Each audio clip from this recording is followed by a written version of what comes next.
C'est l'une des plus belles vagues du monde et c'est là que les surfeurs vont s'affronter pendant ces JO. C'est à Tahiti et c'est au spot de Teahupo'o.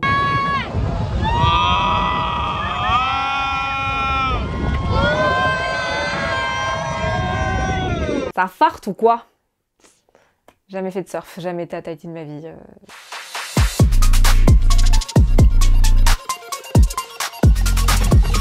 Teahupo'o, c'est tout simplement l'une des plus belles vagues du monde. Au départ, c'était pas du tout un spot de surf connu, mais en fait, il a été popularisé par cette photo qui a littéralement changé l'histoire du surf. On voit la vague trop belle avec le surfeur au milieu qui fait un tube. L'image, elle a été rebaptisée la vague du millénaire et depuis, le spot de Teahupo'o est devenu légendaire.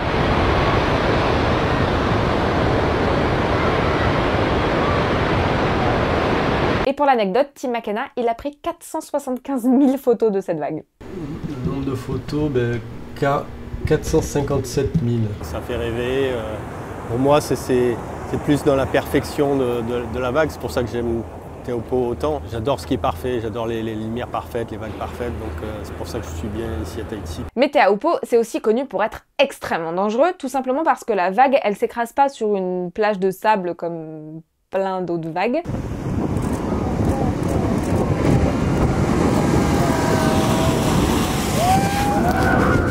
Elle s'écrase sur la barrière de corail. Du coup, si un surfeur tombe, il tombe directement sur des coraux qui sont très tranchants. Certains surfeurs sont morts sur cette vague, comme Brice Taera en 2000, et d'autres ont été marqués à vie, vraiment physiquement, comme la surfeuse Keala Kennelly. Hey guys, I just want to come on here and give a shout out to the women that crushed it. En 2005, elle devient la toute première femme à surfer sur la vague de Teahupo'o. Malheureusement, elle tombe et elle tombe contre les coraux qui lui ont tailladé le visage. L'année suivante, à partir de 2006, l'étape de Teahupo'o est retirée du circuit professionnel féminin parce qu'elle est jugée trop dangereuse et le spot ne réaccueillera des épreuves féminines qu'en 2021. Du coup, les femmes peuvent surfer pour ces JO de Teahupo'o et ça tombe bien parce qu'on a deux Françaises qui sont hyper fortes. D'abord, Joanne Defay, considérée comme la meilleure surfeuse française de l'histoire, la première à se qualifier aussi haut dans le classement mondial avec une 8e place. En plus, on l'adore parce qu'elle nous montre plein de trucs sur son Insta, notamment son métro qui est un petit bateau dans un décor juste de fou, ou bien ses petits déj qui ont l'air super bons, ça nous donne pas du tout le seum, vraiment pas.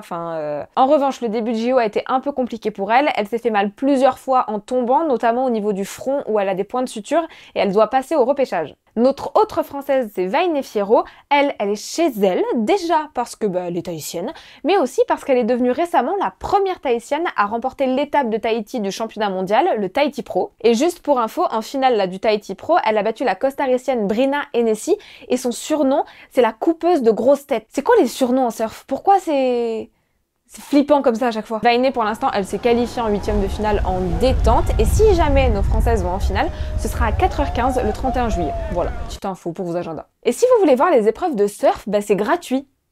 Non, vraiment, c'est gratuit. En fait, tu dois t'inscrire sur une billetterie. Généralement, ça ouvre quelques jours avant le début des épreuves. Et après, t'es tiré au sort ou pas pour voir les épreuves depuis la fan zone. Après, il y a un monde où si tu vis pas à Tahiti, tu te fais l'aller-retour et t'es jamais tiré au sort. C'est un risque. Après, il y a une solution un peu plus safe pour ceux qui sont en France métropolitaine, c'est tout simplement regarder les épreuves depuis chez vous. Par contre, ça implique de se coucher tard et de comprendre un peu comment on note les figures parce que c'est pas si simple en fait. Ce qu'il faut comprendre en fait, c'est que les surfeurs, quand ils font leur passage, ils ont pas d'enchaînement imposé, ils font vraiment les figures qu'ils veulent, sauf qu'en plus de ça, ils sont sur des vagues qui sont jamais les mêmes. Du coup, comment on fait pour noter ? Déjà, les juges, ils sont dans cette tour dont vous avez peut-être entendu parler parce qu'elle a fait pas mal polémique. Sa construction affectait les coraux qui sont autour. En fait, au début de la journée, avant les épreuves, les juges se réunissent et ils regardent un petit peu les conditions météo, la houle, le vent, etc.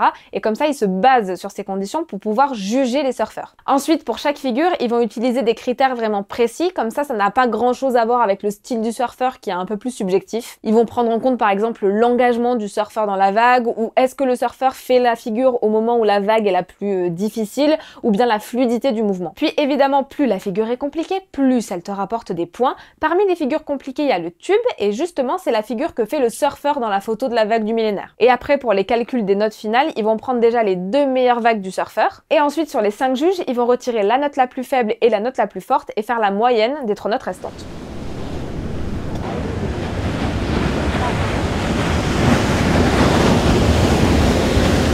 Bon, et sinon côté résultat aujourd'hui, ça dit quoi? C'était une très très bonne journée, plus 2 médailles d'or dans la pocket, notamment Léon Marchand en 400 mètres 4 nages, qui a coulé la concurrence, coulé par rapport à la natation, c'était ça la blague, je pense que vous l'avez, et qui en plus a battu un record olympique. Et aussi Pauline Ferrand-Prévot qui a remporté le VTT Cross Country, c'était le dernier titre qui manquait à son palmarès.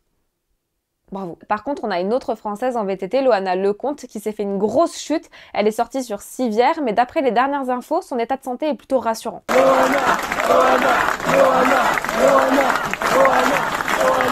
Puis on s'est pris nos petites médailles en escrime et en judo, une journée basique. Plus une médaille d'argent pour Yannick Borel en épée individuelle, et plus une médaille de bronze pour Amandine Bouchard chez les moins de 52 kilos. Le public aujourd'hui, il était incroyable. Les réseaux, vous les avez enflammés. Merci pour tout.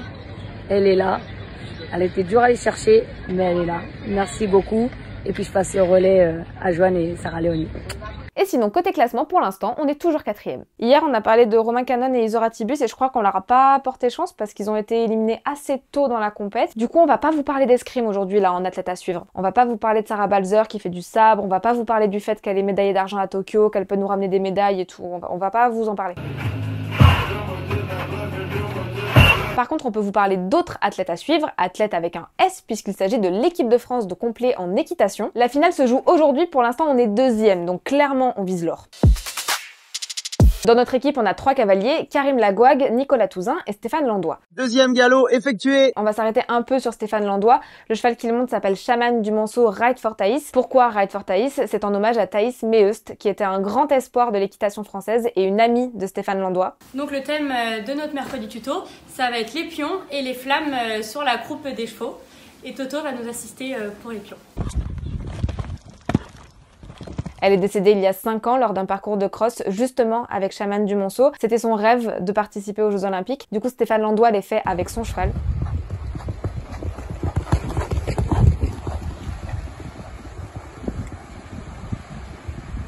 Pour les paris, on met une pièce sur Victor Koretsky en VTT Cross Country. Il est très très bien rentré dans sa compétition, notamment grâce à ses entraînements dans son jardin.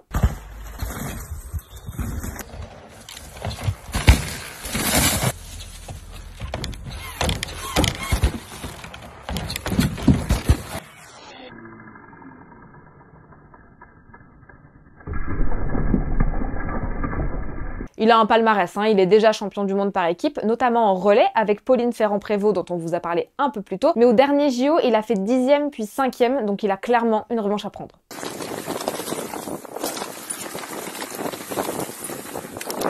Donc pour aujourd'hui, vous avez le sabre individuel femme, ça commence à 9h30 et la finale elle est à 21h45. Pour le complet par équipe, la finale est à 12h15 et l'individuel il est à 15h. Et pour le VTT, ça commence pas à 14h. Ça commence pas à 14h15, mais ça commence à 14h19. Si ça vous a plu de parler des JO là dès le réveil au café à 7h, vous pouvez vous abonner à cette chaîne. On se retrouve demain et en attendant, il y a les copains du club qui sont en live à partir de midi. Voilà, à demain, salut!